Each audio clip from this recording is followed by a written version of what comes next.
Seseorang yang dulu sempat merasa cukup sendiri, justru dipertemukan dengan orang yang pelan-pelan menyembuhkan luka.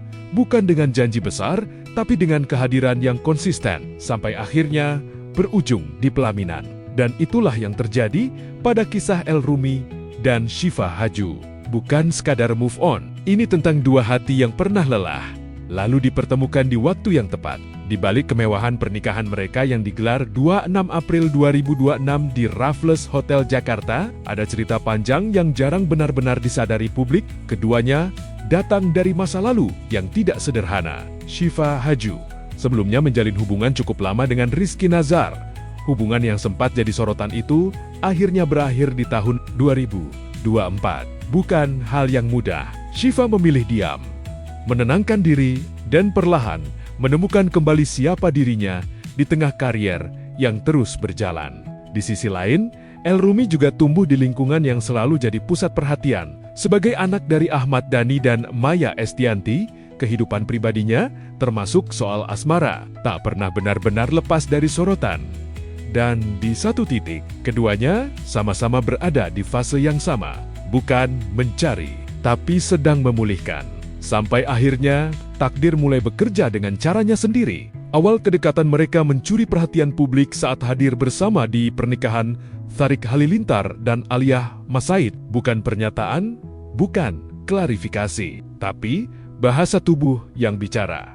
Cara mereka saling melihat, interaksi yang terasa nyaman, membuat banyak orang mulai menyadari ada sesuatu yang berbeda. Dari situ, hubungan mereka mulai terlihat, perlahan, tapi pasti. Yang menarik, El dan Syifa tidak memilih jalan instan. Tidak ada deklarasi berlebihan.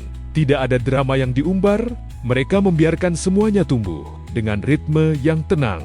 Mulai dari makan malam bersama keluarga, hadir di acara publik berdua, saling mendukung pekerjaan, hingga liburan bersama keluarga besar. Hal-hal sederhana, tapi justru disitulah letak keseriusannya. Ini bukan hubungan yang dibangun karena takut sendiri, tapi karena merasa ini orang yang tepat untuk dijalani bersama. Dan disinilah cerita ini terasa berbeda. Keduanya sama-sama pernah berada di fase move on, tapi bukan move on yang terburu-buru.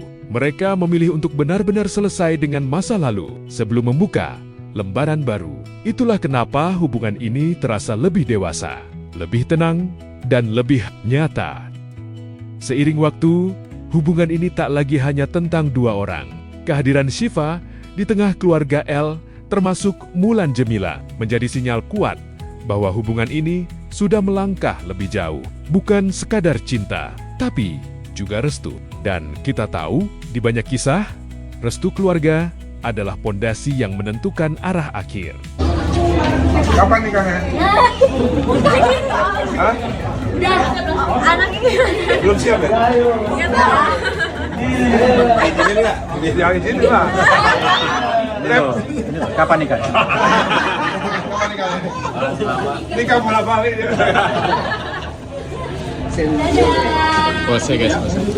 Hingga akhirnya, momen yang benar-benar mengubah segalanya terjadi. 4 Oktober 2025, di Lauterbrunnen, Swiss, sebuah desa tenang di kaki pegunungan Alpen, Lauterbrunnen.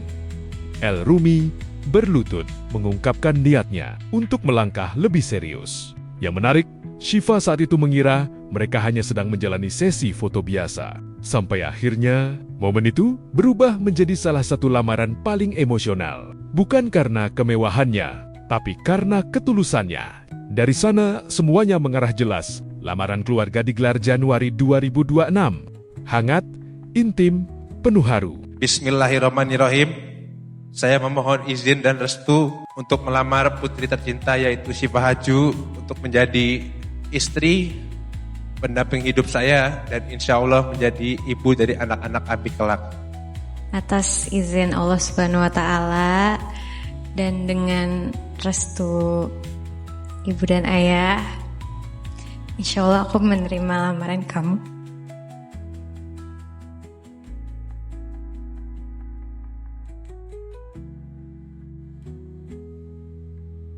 Dan akhirnya, 26 April 2026, di tempat yang sama sekali berbeda dari awal cerita mereka, sebuah ballroom mewah di Jakarta, El Rumi resmi mempersunting Syifa Haju dengan mahar yang punya makna simbolis dan disaksikan oleh orang-orang terdekat. Ananda Ahmad Jalaluddin Rumi bin Ahmad Dhani Prasetyo. Saya nikahkan dan saya kawinkan engkau dengan Ananda Syifa Safira Nur Aisyah binti Martinus Yudi Riono dengan mas kawin berupa 26 gram logam mulia dan 4 gram logam mulia serta uang tunai sebesar 2.026 pound sterling dibayar tunai. Saya terima nikahnya dan kawinnya Syifa Safira Nur Aisyah binti Martinus Sudiriono dengan mas kawin tersebut dibayar tunai. Alhamdulillah. Barakallahu laka wa baraka alaika wa jama bainakuma fi khairin wa afiyah. Al-Fatihah. Resepsinya pun tak kalah menjadi sorotan. Penampilan dari Brian McKnight hingga Dewa 19 membuat suasana semakin emosional. Tapi bagi banyak orang, ini bukan sekadar pesta.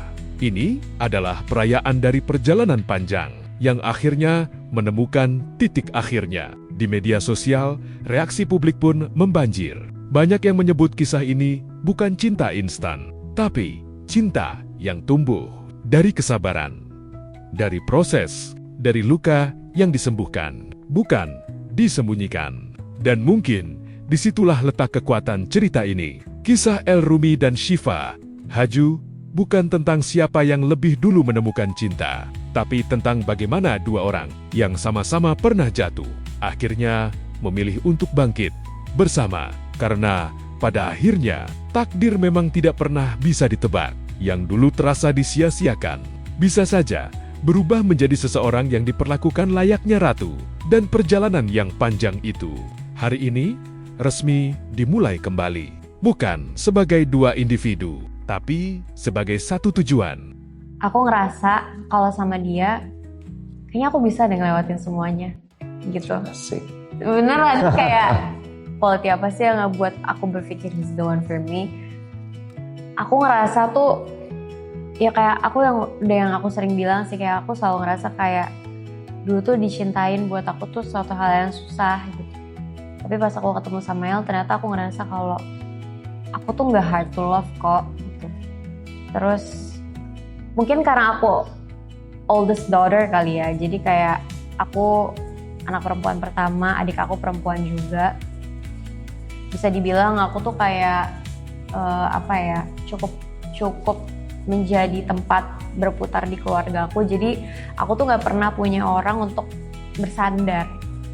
Terus aku growing up, aku juga berdua sama ibu aku sebelum ibu aku nikah sama ayah aku yang sekarang kan. Jadi kayak basically aku nggak pernah punya sosok laki-laki untuk tempat bersandar buat aku tentunya gitu. Makanya pas aku ketemu sama dia